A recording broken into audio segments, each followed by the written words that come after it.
In every corner of Africa, stories breathe, tales buried in dust, whispered through firelight. You're about to hear one of them. Welcome to African Horror Stories. The Desert That Answers Back. Tunisian Folklore. In the south of Tunisia, where the Sahara stretches wide and flat like a held breath, there is a rule every child grows up knowing. Do not speak your name to the desert. No one explains why. They never need to. The rule sits in the air like heat, unquestioned and absolute. Names are for people. The desert is something else. Yusuf learned this rule the same way everyone did, from silence, from the way elders stopped talking when the dunes came into view, from the way even the wind seemed to lower its voice at dusk. He broke the rule without meaning to. Yusuf was not foolish. He was a university student from Tunis, home for a short visit, riding with a group of guides toward the deeper desert near the Algerian border. They were meant to camp before nightfall, but the Sahara does not care about plans. The sandstorm came suddenly, a wall of dust and noise that swallowed the horizon and erased direction. When it passed, one guide was gone, then another.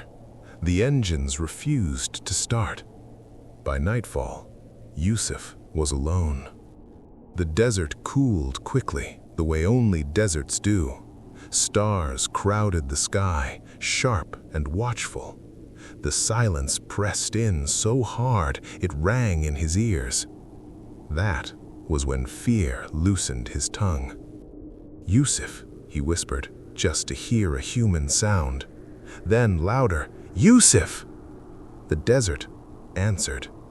It was not an echo. Echoes fade.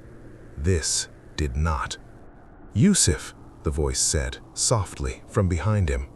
He turned too fast. His foot slid in the sand, and he fell hard, knocking the breath from his chest.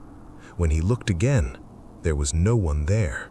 Only dunes, pale under the moon. He told himself it was panic, dehydration, the stories people tell to scare tourists. Then the voice spoke again. "You should not have given me that." This time, it came from everywhere. That night, Yusuf did not sleep. The desert grew louder the longer he lay awake. Not with sound exactly, but with presence. The way a room feels crowded even when no one speaks. He wrapped his jacket tighter around himself and stared at the stars. They looked closer here, sharper, as if they were leaning in. He told himself not to speak again. Then the voice returned. Not his name this time. "Stand up." It was calm, patient, as if it had been waiting for him to stop pretending. Yusuf squeezed his eyes shut. His heart hammered so hard he thought it might split his ribs. He did not move. The sand shifted nearby. Not footsteps, something heavier, dragging. "Stand up," the voice repeated, closer now. When he opened his eyes, he saw them. Footprints forming in the sand. Not leading towards him, leading away. As if something had already stood where he was lying and walked off. They took Yusuf to the edge of the village before sunrise. No one brought him into a house. No one offered water at first. Instead, they sat him on the ground facing the open desert, as if returning him to something unfinished. The old woman from Tatooine arrived last. She walked slowly, leaning on a staff carved with symbols Yusuf did not recognize. She studied him for a long time before speaking. "You were alone," she said. "Yes." "And you spoke your name?" "Yes." She nodded once. That was all the confirmation she needed. She told him the stories that are never shared with visitors, stories passed only to those who had already been noticed. There are places in the Tunisian desert where the sand remembers, where ancient travelers, lost caravans, and forgotten tribes left pieces of themselves behind. Over time, those pieces learned to listen. They do not want your body. Bodies rot. Names do not. She poured sand from her palm onto the ground.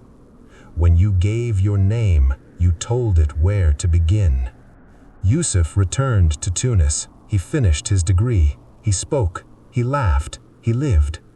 But his mother noticed small things. He no longer answered immediately when called. Sometimes he tilted his head as if listening to something far away. He avoided mirrors at night. Once, half asleep, he heard him whispering to the open window. "No," he said softly, "you already have it." When she asked what he meant the next morning, he looked at her confused. "I don't remember saying that." But the desert remembered. Weeks later, Yusuf awoke to the sound of wind pressing against his bedroom window. Not rattling it, testing it. He lay still, counting his breaths. He had learned not to answer things too quickly. The wind shifted direction. It slipped through the narrow opening at the top of the window and moved across the room, slow and deliberate. It smelled wrong. Not like the sea, not like the city. It smelled like dust baked under a merciless sun. Then the whisper came, faint but unmistakable. Yusuf. This time it did not sound like him. This time it sounded like something practicing. In southern Tunisia, elders still teach the rule, but there is another part they only share when necessary. If the desert answers you, do not answer back. If it calls you, pretend you did not hear. If you feel watched, leave without explaining why.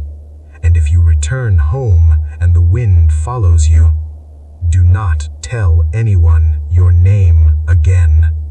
Because the desert is not empty. It is patient. And sometimes it sends something back to see how well you are wearing what it took. That's all for today. If you liked the video, let me know by hitting like. And if you're new here, be sure to subscribe for more. You can watch another video of mine right here. See you next time.